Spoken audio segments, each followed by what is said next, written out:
राजनीपुर नाम का एक गांव था जहां पर दो दोस्त विशाल और आयुष्मान रहते थे।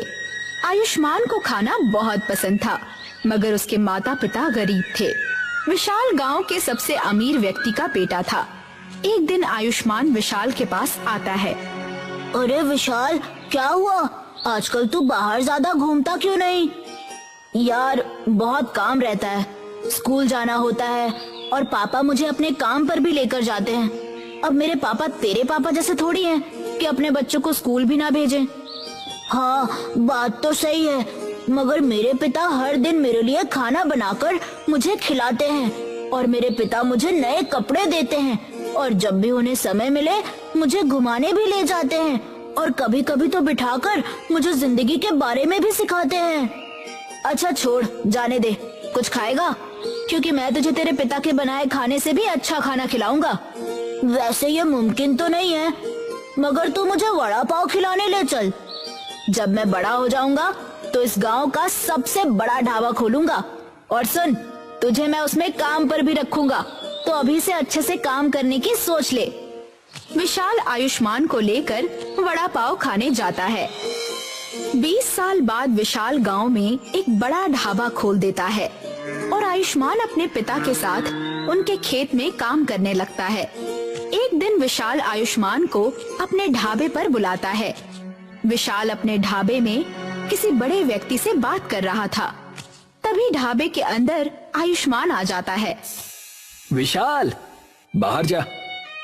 मगर बाहर जा, बाद में आना। आयुष्मान ढाबे से बाहर आ जाता है। थोड़ी देर बाद वो व्यक्ति ढाबे से चला जाता है और विशाल आयुष्मान को ढाबे में बुलाता है। आओ आओ आयुष्मान। अरे यार, जब मैं बड़े लोगों से बात कर रहा हूँ तो तुम अंदर क्यों आ जाते हो? क्योंकि मुझे लगा कि मैं तुम्हारा दोस्त हूँ, मगर तुमने मेरी दोस्ती का मान नहीं रखा और मेरा निरादर किया। अच्छा देख आयुष्मान, बचपन में तेरे पर रहम करके मैंने तुझे बहुत खिलाया है। अब एक मेहरबानी तुझ पर और कर रहा हूँ। खेती छोड़ अपने पिताजी की और यहाँ आजा काम करने के लिए। नहीं, मैं जहाँ हूँ वहीं ठीक हूँ और खुश हूँ। खुश? तो खुद को देखता है कि नहीं? यहाँ का सबसे अमीर व्यक्ति मैं हूँ आयुष्मान। मेहरबानी कर रहा हूँ तुझ पर, आजा। क्या मेहरबानी लगा रखी है? तू मुझे मेरा दोस्त लगता था, इसलिए तेरी मेहरबानी को मैं दोस्ती समझता था। तू मेरा दोस्त नहीं है, गरीब कहीं का।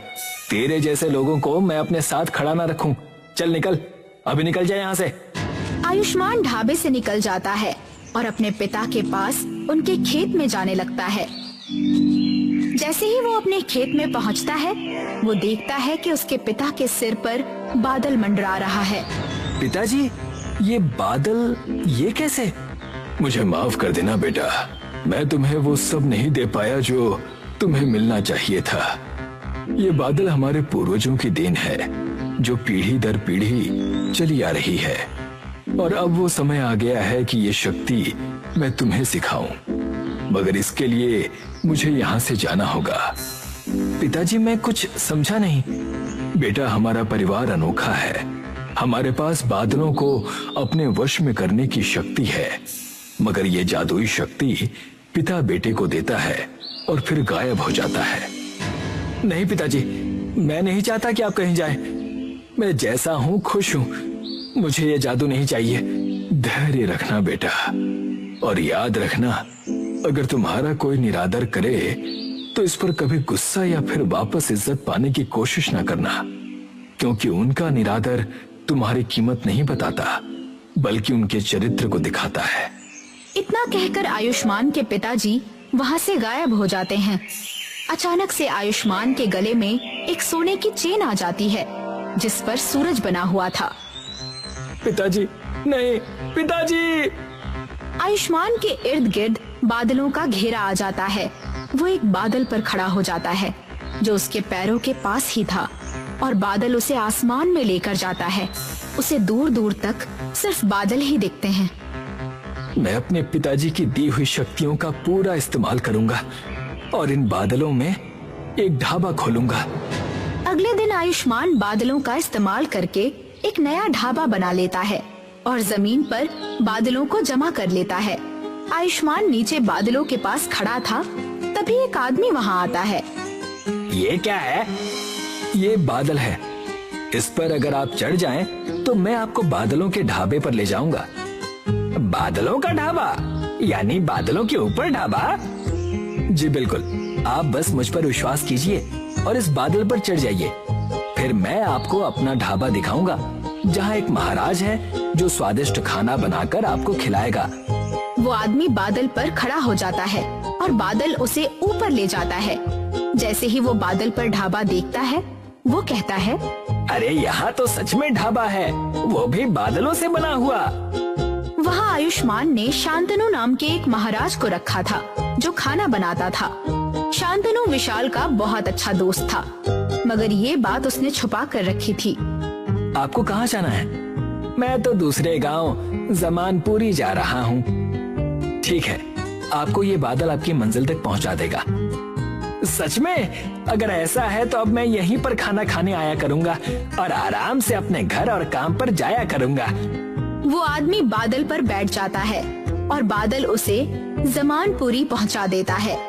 धीरे धीरे गांव के लोग बादलों को जमीन पर देखने लगते हैं और सारे लोग आयुष्मान के ढाबे पर पहुँचने लगते हैं, और जहाँ भी उन्हें जाना होता, बादल उन्हें आराम से पहुँचा देता।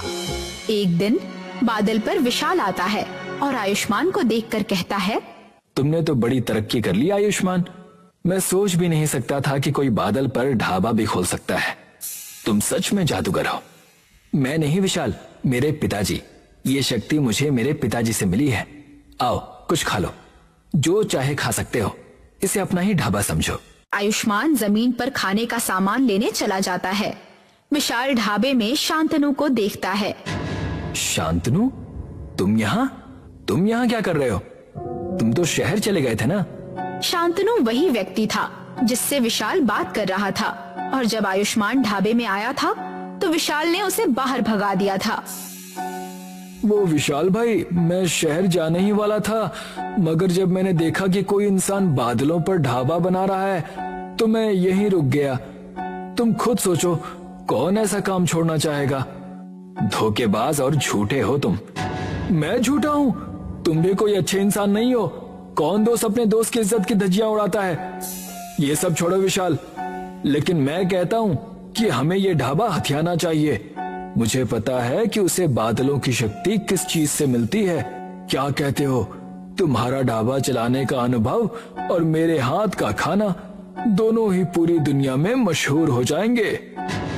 विशाल थोड़ी देर सोचता है। क्यों नहीं, मुझसे अच्छा कोई ढाबा चला सकता है क्या? बस बताओ हमें करना